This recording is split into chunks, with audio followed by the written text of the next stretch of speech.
Red fort की शान से लेकर कैनॉट प्लेस के रस तक दिल्ली कभी नहीं सोती।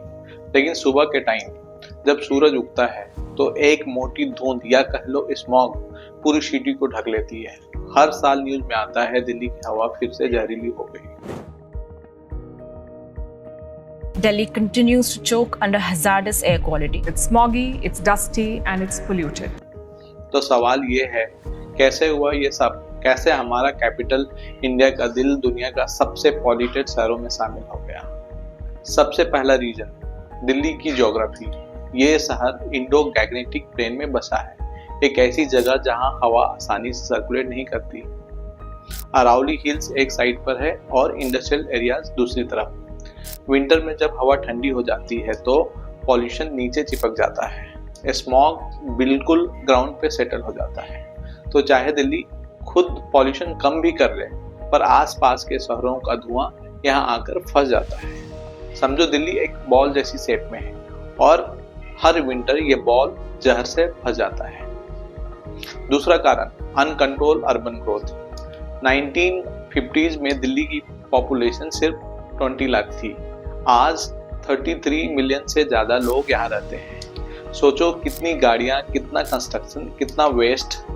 रोज के रोज 10 मिलियन से ज्यादा व्हीकल्स दिल्ली की सड़कों पर चलते हैं। हर गाड़ी एग्जॉस्ट छोड़ती है और रोड पर कंस्ट्रक्शन का डस्ट हवा को और हेवी बना देता है।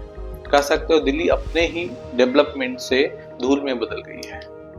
और फिर आता है सबसे बड़ा विलन, स्टबल बर्निंग यानी पराली जलाना। अक्टूबर नवंबर में पंजाब और हरियाणा के किसान खेतों में पिछली फसल की बची पराली जला देते हैं। उसका धुआं हवा के साथ सीधे दिल्ली तक पहुंचता है। Result AQI sky high, toxic hedge पूरे शहर पर। गवर्नमेंट ने बैन लगाया, अवेयरनेस भी बढ़ाई, पर किसानों के पास सस्ती और आसान ऑल्टरनेटिव नहीं है। तो हर साल दिवाली के आसपास जब लोग पटाखे कम करते हैं, नेचर अपना गैस चेंबर वजन चालू कर देता है। पॉल्यूशन का एक बड़ा हिस्सा आता है इंडस्ट्रीज और वेस्ट से। छोटी फैक्ट्रियां जो अक्सर रेसिडेंस एरियाज में छिपी होती है, अभी भी बैंड प्रोडक्ट जैसे कि रबर जलाकर काम करती है। और फिर आते हैं दिल्ली के mountain of garbage, Ghazipur, Bhalswa और ओखला के लैंडफिल्स। जब ये डंपाइड आग पकड़ते हैं तो मीथेन, कार्बन मोनोऑक्साइड और डेंजरस टॉक्सिन्स हवा में फैल जाते हैं। सिर्फ बदबू नहीं, ये स्लो पॉइजन है जो हम सब डेली इनहेल करते हैं। अब मौसम भी साथ नहीं दे रहा है। क्लाइमेट चेंज की वजह से विंटर्स लंबी और ड्राई हो गई है। पहले बारिश होती थी तो पॉल्यूशन धुल जाता था, अब बारिश कम होती है और हवा ज्यादा रुक जाती है। ऊपर से गर्मी और ग्रीन हाउस गैसेस सिचुएशन और खराब कर रही है। ये एक विशियस साइकिल है। पॉल्यूशन क्लाइमेट चेंज को बिगाड़ता है और क्लाइमेट चेंज पॉल्यूशन को और स्ट्रॉन्ग बनाता है, और सबसे ज्यादा नुकसान इंसान को। एक्सपर्ट कहते हैं दिल्ली में रहना मतलब रोज 10 सिगरेट पीने जैसा है, चाहे आप नॉन स्मोकर हो। बच्चों के फेफड़े कम डेवलप हो रहे हैं, आस्थमा, ब्रोंकाइटिस जैसे केस हर साल बढ़ रहे हैं। रिसर्च के हिसाब से एयर पॉल्यूशन दिल्ली के लोगों की लाइफ एक्सपेक्टेंसी को लगभग 10 साल तक कम कर रहा है। मतलब ये बहुत ही सोच वाली बात है। कौन से माँ बाप हैं जो अपने बच्चों को या अपने ग्रैंड चिल्ड्रन को रेस्पिरेटरी प्रॉब्लम्स और उनको एक छोटी जिंदगी 10, 11, 12 साल कम जिंदगी देना चाहते हैं?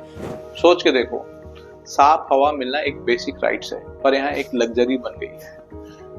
सरकार ने कई एफर्ट्स किए, CNG बसें, odd even rules, construction ban और इंडस्ट्रीज पर चेक्स।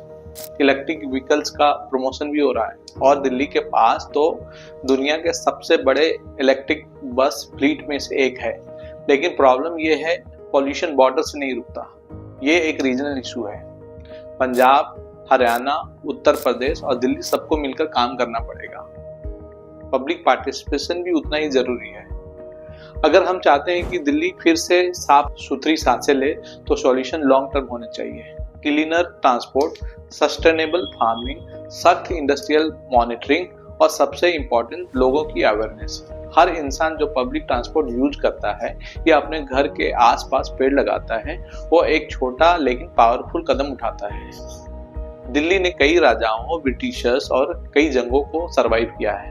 अब ये एक और जंग लड़ रही है सांसों के लिए, और इस बार दुश्मन दिखता नहीं पर सबसे डेंजरस है।